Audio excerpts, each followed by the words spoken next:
Hi everyone, welcome back. I'm Sultana Jones, and I've been reading to you from the book that I've written called Innocent Blood, A Story of Redemption. So I'm going to go ahead and jump into the story. At the moment, Clint, the main character, has just had a meal with Isaiah, his mentor and friend, and they discussed what was going on with Clint. And if you're kind of lost, go ahead and look at the other videos, and you'll be able to see what was read before. Okay, so you can get caught up. All right, so I'm going to be reading from chapter 3. So if any of you guys have the book, you can read along with me. And okay. Chapter 3, Conflict. Monday came quickly, and I was in my office early, before the crowd came. I looked at the plan for today, and I saw that I had 3 abortions on the chart, not including walk-ins.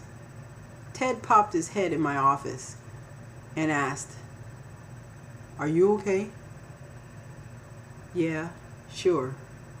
Why you ask?" "You've been acting a little strange, that's all," he said with a shrug. "You don't seem to be yourself. Want to talk?" I set my paper aside in my hand.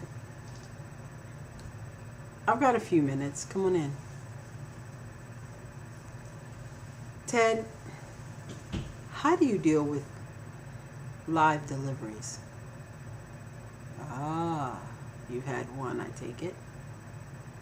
"Yes, last Thursday. It didn't live long, seconds really, long enough to yawn, and it opened its eyes and held my finger. I looked at her, and then she died." That's a hard one. That's happened to me plenty of times. You get used to it. I can't tell you how many fetuses I've delivered alive. And I just wrap them up and put them in the back. That's all. Until they expire. That's all. Just think about the injustice you're sparing that fetus. "Injustice?" I glanced at him quizzically. "Yes, injustice. Years of welfare being dragged around by some spoiled, selfish teenager woman who don't want to work but want to live off the government. Clint, we've helped so many women make the right choice. In our field, there will be risk. And one of those risks is live deliveries. We both know the higher the trimester they're in, the higher the risk of live abortions. So," he reached over and picked up the scissors, "take care of it before the fetus is delivered." "You mean puncture before delivery?" I couldn't not keep the shock off my face. "Late term is what we say to keep the malpractice lawsuit off our hands." "I know that, but what?" "It doesn't mean I like it. Like has nothing to do with it. I don't like it either, Clint, but I do it. It's what the patients want." Ted stood up. "And it's good business." He cleared his throat, and his tone changed. "Look, it's time to start. Let's talk after work. Come over for dinner. Peg won't mind, and the kids would love to see you." What do you say? I nodded my head. All right. The day was gone before I knew it. I had performed 4 abortions and turned 1 away. All in all, it seemed like it was a good day. But why was it bothering me so much? Not like when I first started. This is different somehow, deeper. Hope I'm not losing my nerve. Ted lived in a very well-to-do neighborhood. His house was huge and beautiful. The yard was always impeccable, always well-groomed, always perfect.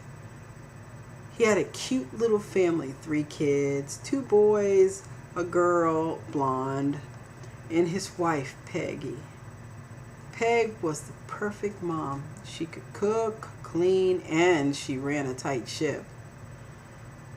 She had blonde hair that glimmered in the light, a small, shapely body, and she was a joy to be around. Ted was right. I did enjoy coming over. It was always light and refreshing from the hard day's work. How Ted could switch from work mode to home mode, I'll never know. I pulled up to a circular driveway, got out, and rang the bell.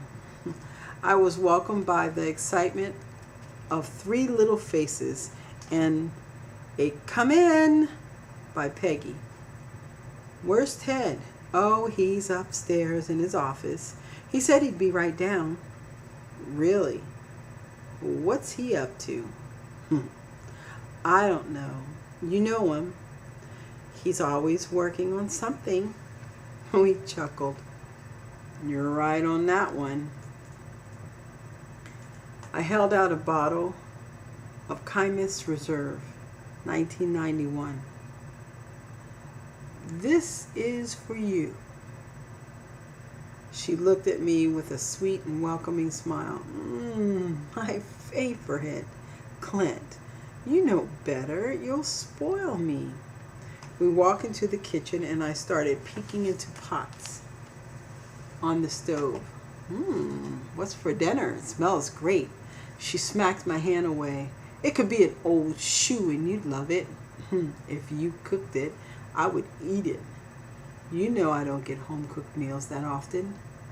Uncle Clint, I'm going to the Marine camp this summer. I'm going to study about whales. You are? That's great. I was looking into the face of Ted's firstborn, Terry. He was 11 years old. Are you excited? I grinned at him. Peggy piped in. Is he excited? He's been packed for 3 weeks and he doesn't leave until July. I ruffled up his hair a little and pretended to put him in a headlock. We wrestled for a moment until 2 other excited to see me kids jumped on me. They wrestled me down on the kitchen floor. Now take that in the sitting room, Peggy said. We stopped and the kids bounded off.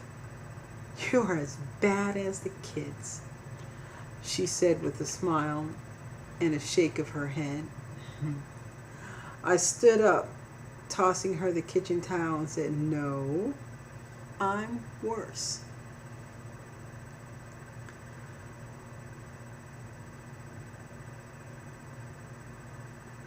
Ted walked in. Is he wrestling on the kitchen floor again, Peg? You know him better than I do. We all laughed. Peggy turned and pulled a dish from the oven. Dinner's almost ready. Go wash up. We all sat down to a wonderful meal of chicken cordon bleu, wild rice with almonds, roasted fennel, homemade bread. After dinner, we had shaved sherry ices. Peggy, if you weren't already taken, I would ask you to marry me. This was a great meal. Thank you. My pleasure, Clint. You're always welcome. Well, I have to stop, and I hope that you come back and listen to my next video on as I read Innocent Blood, A Story of Redemption. I'll see you later. Remember, Jesus loves you, and I love you too. Bye-bye.